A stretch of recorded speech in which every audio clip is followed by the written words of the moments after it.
A few years ago, I was running on a wooded trail in a park near my apartment, which was in a well-populated town, so it wasn't like I was in bumfuck nowhere. But it was later in the fall, and the sun would be setting by 6:30, and I had started at around 5:30. But I was prepped to be in the darkness. I had a headlight and a reflective shirt, and I had done night runs plenty of times before. But as I was running, I noticed that there was no one else on the trail. Not that surprising, given it was 37 degrees out. I didn't mind the cold. It evened out with the heat and sweat I made while running. I had been running for about 20 minutes when I noticed a flash of light from the woods. A little weird, but probably just nothing to worry about. Most likely just someone going off the trail looking at plants. This trail went in circles, so I'd passed the area again. As I didn't see a flash, but just a few minutes after passing that place, I saw another flash, but this time I was looking right at it, and my headlamp was pointing directly at it. And what I saw made my whole body go completely cold.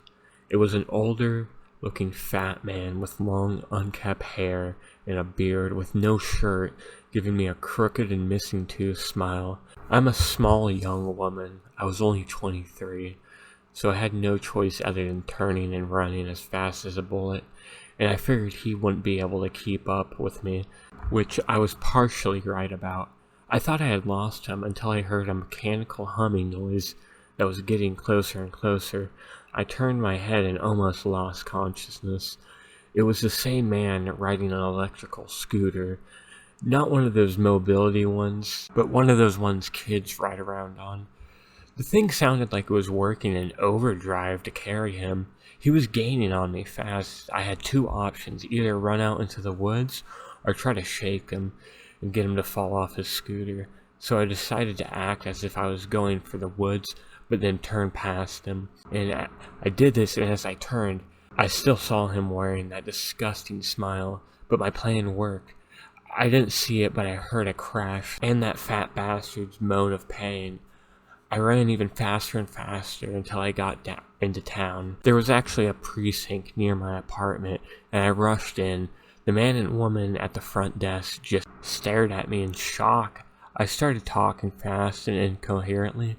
Then the woman told me to calm down and breathe. I did, and then they asked me to sit down and explain what was wrong. I did so, and the man said, "We've been getting reports of a man of that description harassing women in the area at local parks at night." They told me they'd have an officer check out the park trail and keep me updated. They also gave me pepper spray and said they'd recommend that I don't go out to secluded areas after dark. I didn't hear anything back from them. About a decade ago, I was hiking on a semi-popular trail in a state park when I saw this couple holding hands in front of a steep drop-off point. I thought they were a little bit close, but I figured they were just overwhelmed by the breathtaking view. I started to walk towards them. I wasn't going to talk to them or anything or try to ruin their moment. I was just going to turn left further down the trail until I saw them kiss and then look down at the drop-off and walk off together. I ran over there and laid down on my stomach and looked down over the ridge, and I didn't see anything or hear anyone. I yelled, "Do you need help?" but no reply. I didn't hear any noises either, no screaming or sounds of falling. The land below was mostly a grassy knoll with a few trees.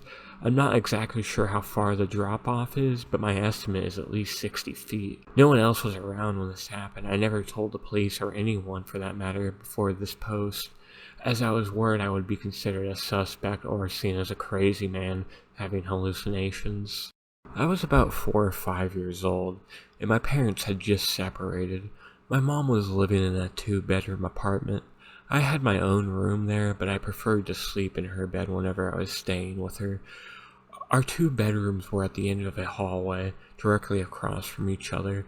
Our apartment was on the first floor, and I remember that it was in the middle of the summer, and my mom had a window open in her room, which was directly behind the bed above the headboard.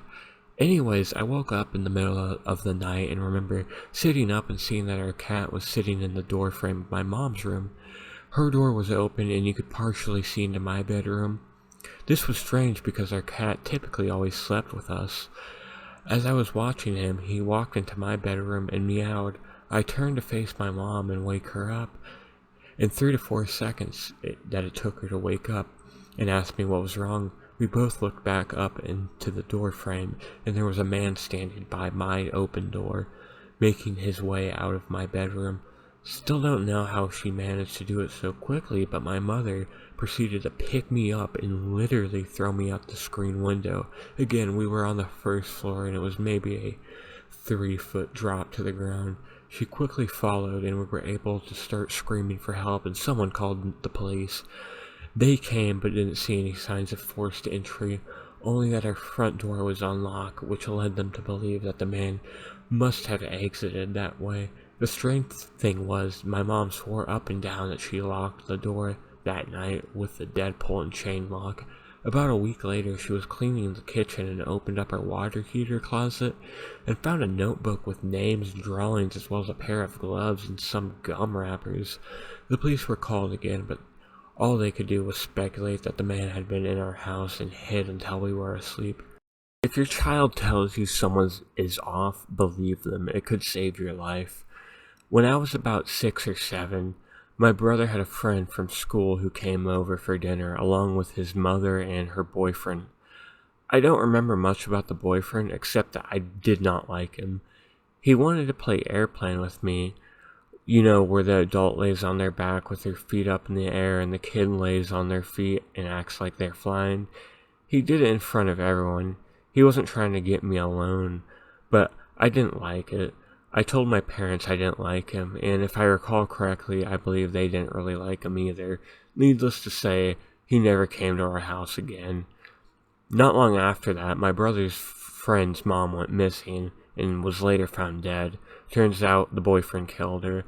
I have never gotten over it, and the fact that even at a young age, something about this man rubbed me the wrong way.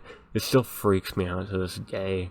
Listen to your gut. There's a reason you get a feeling about a person or a place.